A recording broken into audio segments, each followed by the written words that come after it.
Stop for one moment. Think carefully.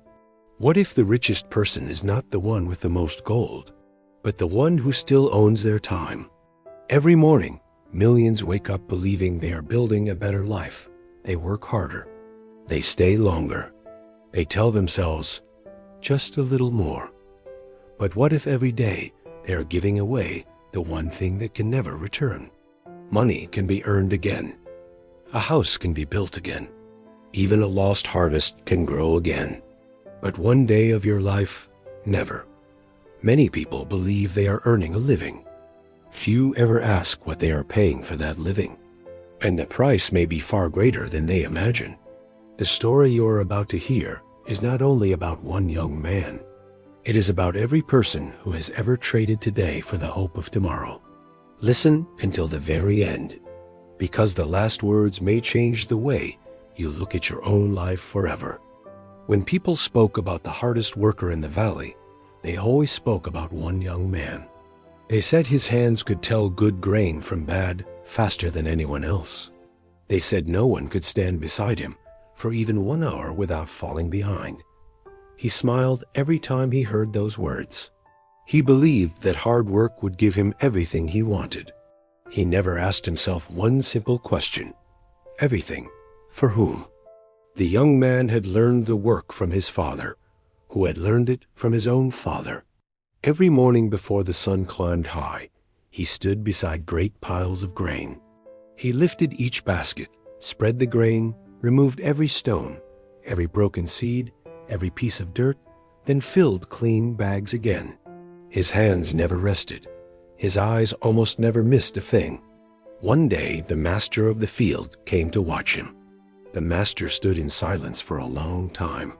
Then he said, "You work better than 10 men together." The young man bowed. "I have an offer," the master continued. "Work only for me. Sort all my grain.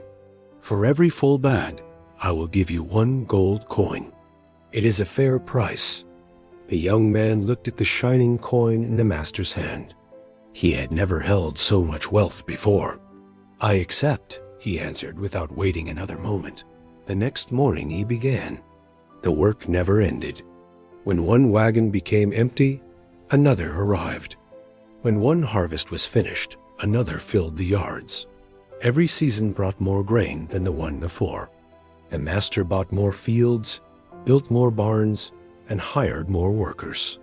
Yet the young man stayed the best of them all. His hands became stronger. His back became harder. His chest filled with gold. Each evening he counted the coins. They made a bright sound as they touched each other. One day, he whispered, "This will give me a good life." Then he closed the lid and returned to work the next morning. Years passed like birds crossing the sky. He hardly noticed them. Sometimes he heard children laughing near the river. He wanted to stop and watch them play, but another wagon was already waiting. Sometimes he smelled bread baking in the village.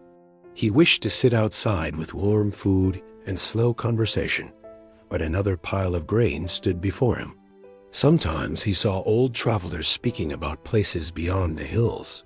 They told stories about great forests, high mountains, and an endless sea that shone like silver under the sun. The sea, since he was a little boy, he had dreamed about seeing it.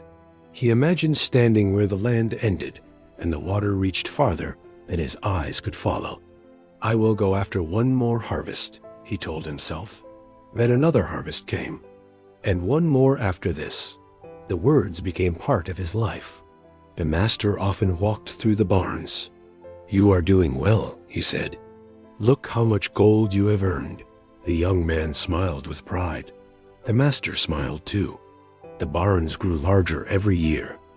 The chest grew heavier every year. The dream stayed exactly where it had always been, waiting. One winter evening, the young man opened his chest again. There were more coins than he could count. He picked one up. It felt cold. He picked up another. It felt exactly the same. He suddenly remembered the first coin the master had placed in his hand. Back then, it had seemed full of promise. Now every coin looked silent. He closed the chest without counting them. The next morning he noticed something strange. His hands shook a little. By evening, they shook even more. His steps became slower. Young workers now carried bags faster than he could. For the first time, he understood that strength does not stay forever. Days later, he walked past a small pond. The water showed him his face. His hair had turned pale. Deep lines covered his skin. He stared at the man looking back at him. "When did this happen?" he whispered. No one answered. That night, he could not sleep. He saw the sea in his mind again. Not the real sea, only the dream of it. A dream kept alive for so many years that it had almost become more real than his own life. The next morning, he carried his heavy chest to the master's house. The master opened the door. "You have come early," he said. The young man placed the chest on the ground. Every coin inside gave its small, bright sound. "I have brought everything," the young man said quietly. The master looked at the chest. "It is a fine reward for many years. I do not want the gold anymore." The master looked into his eyes. "What do you want instead?" The young man took a slow breath. "When I was a child, I dreamed about seeing the sea. I wanted to walk where I had no work to do. I wanted to wake without hearing wagons. I wanted to live 1 year only for myself." He pushed the chest forward. "Take every coin. Give me back 1 year." The room became very still. The master did not touch the chest. At last he spoke. "You do not understand our deal." The young man frowned. "I paid you well." "You did." "I never broke my word." "You did not." The master looked at the old worker with calm eyes. "But I do not sell time." The young man stared at him. "I bought it." The words seemed too simple, too small. Yet they struck harder than any stone. "You gave me your mornings." Silence. "You gave me your evenings." Silence. "You gave me your strength." Silence.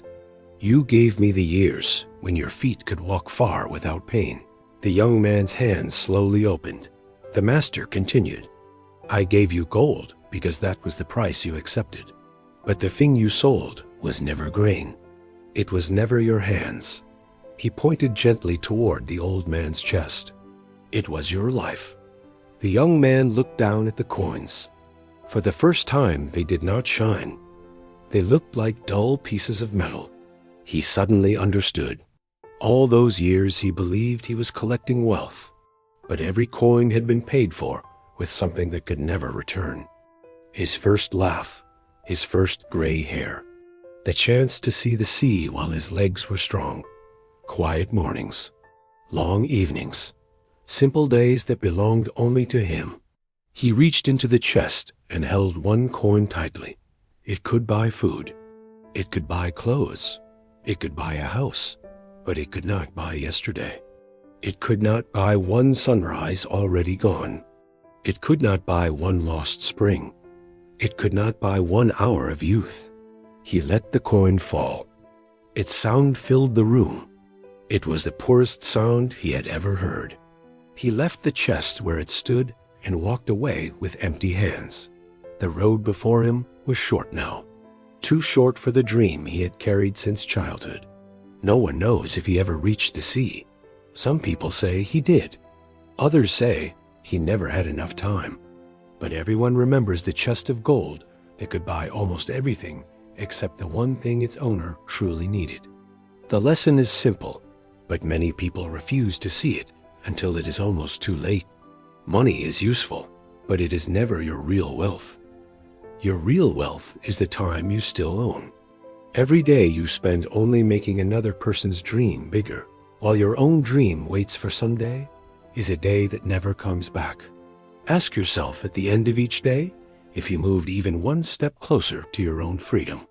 If the answer is always no, then you are not only earning money, you are slowly giving away the one treasure that cannot be replaced.